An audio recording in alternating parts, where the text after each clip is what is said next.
ಹಾಸನದಲ್ಲಿ ಹೃದಯಾಘಾತದ ಸಾವಿನ ಸರಣಿ ಮುಂದುವರಿತಾ ಇರೋದ್ರ ಬಗ್ಗೆ ಡೀಟೇಲ್ಸ್ ಕೊಡ್ತಾ ಇದ್ವಿ ನಾವು. ಇಲ್ಲಿಗೆ 42 ದಿನಗಳ ಅಂತರದಲ್ಲೇ 28 ಜನ ಸಾವನ್ನಪ್ಪದಂಗೆ ಆಗ್ತಾ ಇದೆ.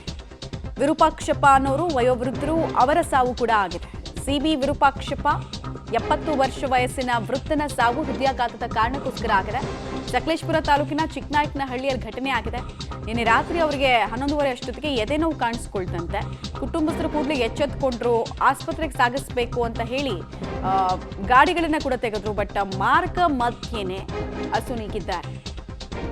ಅಲ್ಲಿಗೆ ಸಾವಿನ ಸಂಖ್ಯೆ 28ಕ್ಕೆ ಏರಿಕೆ ಆಗ್ತಾ ಇದೆ. ಕೇವಲ ಹಾಸನ ಮಾತ್ರ ಅಲ್ಲ, ರಾಜ್ಯಾದ್ಯಂತ ಕೂಡ ಹೃದಯಾಘಾತದ ಪ್ರಕರಣಗಳು ಮೇಲಿಂದ ಮೇಲೆ ಗೊತ್ತಾಗ್ತಾ ಇದೆ.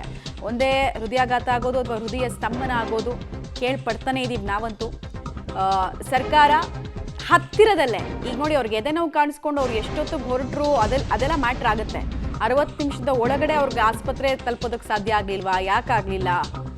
ಆಮೇಲೆ ಹಾಸನದಲ್ಲಿ ಎಷ್ಟು ಎಮರ್ಜೆನ್ಸಿ ಟ್ರಾಮಾ ಸೆಂಟರ್ಗಳಿದ್ದಾವೆ, ಹಾರ್ಟ್ ಟ್ರಾಮಾ ಸೆಂಟರ್ಗಳಿದ್ದಾವೆ, ಇದೆಲ್ಲ ಇಂಪಾರ್ಟೆಂಟ್ ಆಗುತ್ತೆ.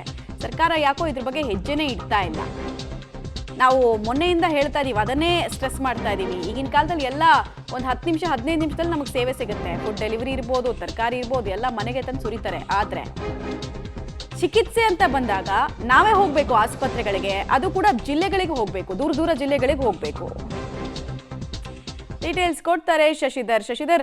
ಹೃದಯಾಘಾತ ಆಗೋದ್ರ ಜೊತೆಗೆ ಹೃದಯಾಘಾತಕ್ಕೆ ತಕ್ಷಣಕ್ಕೆ ಚಿಕಿತ್ಸೆ ಸಿಗ್ತಾ ಅನ್ನೋ ಪ್ಯಾಟರ್ನ್ ಕೂಡ ನಾವು ಸ್ಟಡಿ ಮಾಡಬೇಕಾಗತ್ತೆ. ಸೊ ಇವ್ರಿಗೆ ಯಾವಾಗ ಎದೆ ನೋವು ಕಾಣಿಸ್ಕೊಳ್ತು, ಎಷ್ಟೊತ್ತಿಗೆ ಅವರು ಆಸ್ಪತ್ರೆ ತಲುಪೋದಕ್ಕೆ ಶಕ್ತರಾದ್ರು, ಆಸ್ಪತ್ರೆ ವೈದ್ಯರು ಏನು ಹೇಳ್ತಾ ಇದ್ದಾರೆ, ಆಮೇಲೆ ಹಾಸನದಲ್ಲಿ ಇರುವಂತಹ ಲೋ ಮೆಡಿಕಲ್ ಎಮರ್ಜೆನ್ಸಿ ಸೆಂಟರ್ಗಳು ಸಾವಿನ ಸಂಖ್ಯೆ ಜಾಸ್ತಿ ಆಗೋದಕ್ಕೆ ಕಾರಣ ಆಗ್ತಾ ಇದೆಯಾ ಅಂತ. ಹಾಸನ ಜಿಲ್ಲೆಯಲ್ಲಿ ಇದುವರೆಗೂ ಸಹ 29 ಮಂದಿ ಹೃದಯಾಘಾತದಿಂದ ಸಾವನ್ನಪ್ಪಿದ್ರೆ, ಕೆಲವರು ಆಸ್ಪತ್ರೆಗೆ ಕರೆದೊಯ್ಯುವ ಮಾರ್ಗ ಮಧ್ಯೆ ಸಾವನ್ನಪ್ಪಿದ್ರೆ, ಕೆಲವರು ಮನೆಯಲ್ಲೇ ಸಹ ಹಠಾತ್ ಕುಸಿದು ಬಿದ್ದು ಸಾವನ್ನಪ್ಪಿದ್ರೆ. ನಿನ್ನೆ ರಾತ್ರಿ ಸಹ ಇಬ್ಬರು ಸಾವನ್ನಪ್ಪಿರ್ತಕ್ಕಂಥದ್ದು. ಸಕಲೇಶಪುರ ತಾಲೂಕಿನ ಚಿಕ್ಕನಾಯಕನಹಳ್ಳಿ ಹೋಬಳಿಯ ಸಿಬಿ ವಿರೂಪಾಕ್ಷ ಅವರಿಗೆ 70 ವರ್ಷ ವಯಸ್ಸಾಗಿರುತ್ತೆ. ಅದೇ ರೀತಿ ಒಂದು ಮಂಗಳವಾರ ಆಗಿರ್ತಕ್ಕಂತಹ ಪ್ರಕರಣ ಇಂದು ಬೆಳಕಿಗೆ ಬಂದಿದೆ. ಸಂಪತ್ ಕುಮಾರ್ ಎಂಬುವರು 53 ವರ್ಷ, ಒಬ್ರು ಹಾಸನ ಆಸ್ಪತ್ರೆಗೆ ಕರೆತರುವಾಗ ಸಾವನ್ನಪ್ಪಿದ್ರೆ, ಮತ್ತೊಬ್ರು ಸಕಲೇಶಪುರ ತಾಲೂಕು ಆಸ್ಪತ್ರೆಗೆ ಸಾಗಿಸುವ ಮಾರ್ಗ ಮಧ್ಯೆ ಸಾವನ್ನಪ್ಪಿದ್ದಾರೆ. ಪ್ರಮುಖವಾಗಿ ಇಲ್ಲಿ ಗಮನಿಸಬೇಕಾದಂತಹ ಅಂಶ ಅಂದ್ರೆ, ಯಾವುದೇ ಹಳ್ಳಿಯಲ್ಲಿ ಅಥವಾ ಎಲ್ಲಾದ್ರೂ ಕುಗ್ರಾಮಗಳಲ್ಲಾದ್ರೆ ಅವರನ್ನ ಪಟ್ಟಣ ಪ್ರದೇಶಕ್ಕೆ ಕರೆದುಕೊಂಡು ಬರಬೇಕು. ಅಷ್ಟರಲ್ಲಿ ಅವರಿಗೆ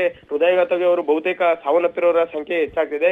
ಈಗಾಗಲೇ ಜಿಲ್ಲಾಸ್ಪತ್ರೆಯಲ್ಲಿ ಹೃದಯಾಘಾತಕ್ಕೆ ಸಂಬಂಧಪಟ್ಟಂತೆ ಎಲ್ಲ ಹೃದರೋಗ ತಜ್ಞರು ಹಾಗೂ ವೈದ್ಯರು ಚಿಕಿತ್ಸೆ ನೀಡಲು ಸಿದ್ಧರಿದ್ದಾರೆ. ಆದ್ರೆ ಮಾರ್ಗ ಮಧ್ಯೆ ಸಾವನ್ನಪ್ಪಿರೋದು ಇದೊಂದು ರೀತಿ ದುರಂತ ಅಂತಲೇ ಹೇಳ್ಬೋದು. ಅಲ್ಲದೆ 4 ತಾಲೂಕು ಆಸ್ಪತ್ರೆಗಳಲ್ಲೂ ಸಹ ಎಲ್ಲಾ ರೀತಿಯ ಲಸಿಕೆ ಇರ್ಬೋದು, ಎಮರ್ಜೆನ್ಸಿ ಇರ್ಬೋದು, ಎಲ್ಲವನ್ನೂ ಸಹ ಸಿದ್ಧತೆಯನ್ನ ಮಾಡ್ಕೊಂಡಿದ್ರೆ. ಆದ್ರೆ ಆಸ್ಪತ್ರೆಗೆ ಬಂದು ವೈದ್ಯರು ಪರಿಶೀಲನೆ ನಡೆಸುವುದಕ್ಕೆ ಅವರೆಲ್ಲರೂ ಸಹ ಸಾವನ್ನಪ್ತಾ ಇರ್ತಕ್ಕಂಥದ್ದು. ಇದು ಜಿಲ್ಲೆ ಜನರಲ್ಲಿ ಸಹಜವಾಗಿ ಒಂದು ಆತಂಕವನ್ನು ಮೂಡಿಸಿದೆ. ಕಳೆದ 1.5 ತಿಂಗಳ ಅವಧಿಯಲ್ಲಿ 29 ಮಂದಿ ಹೃದಯಾಘಾತಕ್ಕೆ ಬಲಿಯಾಗಿರ್ತಕ್ಕಂಥದ್ದು. ಹಾಗಾಗಿ ಈಗ ಒಂದೆಡೆ ಏನು ಮೃತಪಟ್ಟಿದ್ರೆ ಅವರು ಯಾವ ಕಾರಣಕ್ಕೆ ಮೃತಪಟ್ಟರು ಅಂತ ಹೇಳಿ DHO ನೇತೃತ್ವದಲ್ಲಿ ಒಂದು ತಂಡ ಏನು ಅಧ್ಯಯನವನ್ನ ಮಾಡ್ತಿದೆ. ಮತ್ತೊಂದೆಡೆ ಜಿಲ್ಲಾಸ್ಪತ್ರೆಗೆ ಬರ್ತಕ್ಕಂತಹ ಹೃದಯೋಗ ಸಮಸ್ಯೆ ಅವರಿಗೆ ಚಿಕಿತ್ಸೆ ಕೊಡಲು ಸಿದ್ಧತೆಯನ್ನು ಸಹ ಕೈಗೊಂಡಿರ್ತಕ್ಕಂಥದ್ದು. ಮಮತಾ, ಧನ್ಯವಾದ ತಮ್ಮೆಲ್ಲ ಮಾಹಿತಿಗಾಗಿ ಶಶಿಧರ್.